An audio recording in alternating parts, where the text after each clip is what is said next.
In the summer of 2021, all it took was a single, unlocked Wi-Fi signal to lure an 8-year-old girl from her home.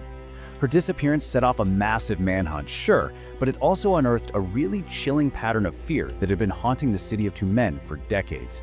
This is a story about a little girl named Nastia and the monster who was hiding in plain sight. So this is Nastia Moraviova, just 8 years old, with her birthday only a few days away and the whole 3rd grade ahead of her. On June 30th, 2021, she stepped out her front door for what should have just been a really short walk. It was the last time anyone would ever see her alive. And that's the question, right? The one that just echoed through the streets of Tumen. In a busy neighborhood, smack in the middle of the day, a child simply vanished. How does that happen?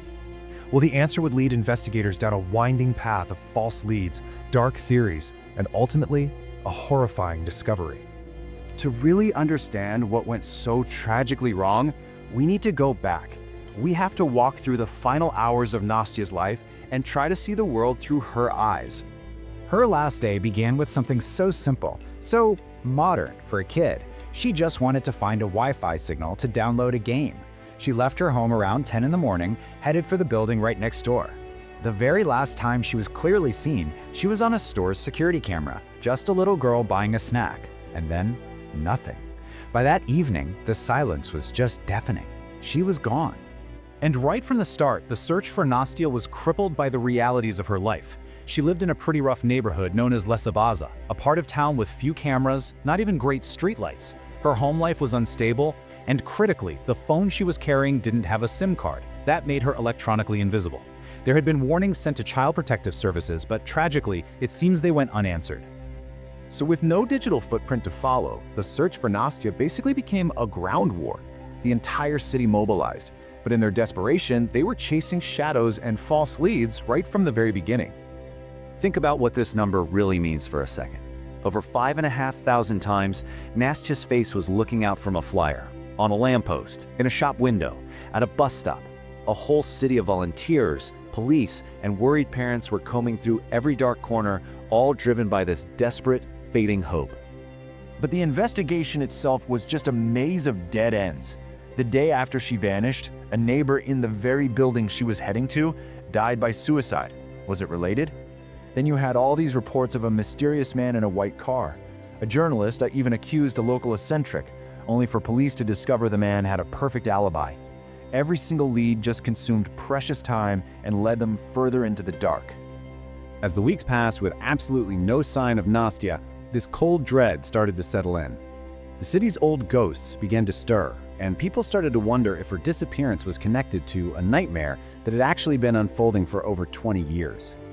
The whispers, they got louder. Was this the work of the Two-Maniac, a phantom predator who had supposedly been snatching children from these very streets for 2 decades? It was a terrifying thought. But when investigators started looking at the old case files, the similarities were just impossible to ignore. Just look at this list. Other girls, other years, but a chillingly familiar story.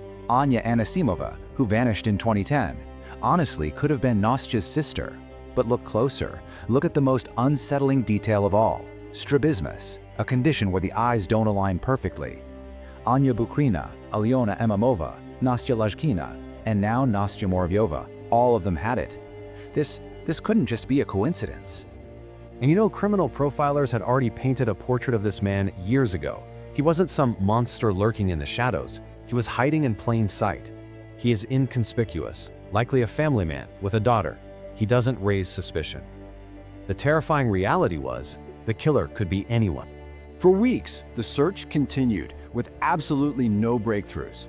Then, on August 19th, more than a month and a half after she disappeared, the case took a tragic and really decisive turn. City workers just cutting grass near a lake made a grim discovery. It was a suspicious package, just left near the water's edge. Inside was Nastia's body. The city's desperate search was finally over, just 2 kilometers from where it all began. But the hunt for her killer? That had just started. You see, the killer, probably in his rush to get rid of the body, had made a fatal error. He'd wrapped her in a rug and put her in a cardboard box from an appliance. This was the one thread investigators needed. They traced the box to its original owner, who told them, "Oh yeah, we gave that old appliance to a local furniture workshop." And in that workshop, they found an employee who lived in the exact same building Nastia was trying to get into. So the trail didn't lead to some shadowy figure from a criminal underworld. It led them right to a first-floor apartment in Sudra Straitly 40, the very building Nastia was walking towards on the day she disappeared. The man they arrested was Vitaly Berezhnoy, and he represented this horrifying duality. On the surface, he was the last person anyone would suspect. A former police officer and a special forces soldier. A guy who literally dressed up as Santa Claus for kids' parties. But the reality? A monster. A rapist and a murderer who had lured a little girl to her death and kept her body in his fridge.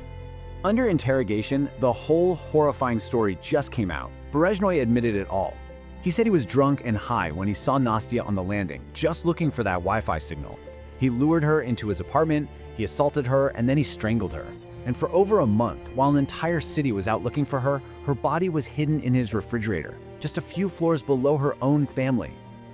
The arrest of Vitaly Berezhnoy brought an answer to the question of what happened to Nastia, but it also just ripped the cover off of these deeper societal failings and left some truly terrifying questions completely unanswered. And then came probably the most infuriating revelation of all. This wasn't the first time Berezhnoy had been linked to a crime like this. 10 years earlier, while he was still a police officer, he was a suspect in the nearly identical murder of another young girl. He was questioned, but the case went cold, and he was just allowed to walk away? A critical warning sign that was completely missed. This case is about so much more than one monster. It's about the cracks in the system he slipped through, the failure of child protective services, the lack of basic safety in forgotten neighborhoods. It proves the most dangerous people don't always look dangerous. Sometimes they even wear a uniform. And here's the most chilling part. While Nastia's killer was caught, the man responsible for the other disappearances, the real two-man maniac, is likely still out there. And that is the question that remains long after the case is closed. Justice was found for Nastia Moraviova, but for Anya, for Alyona, and for the others, their families are still waiting.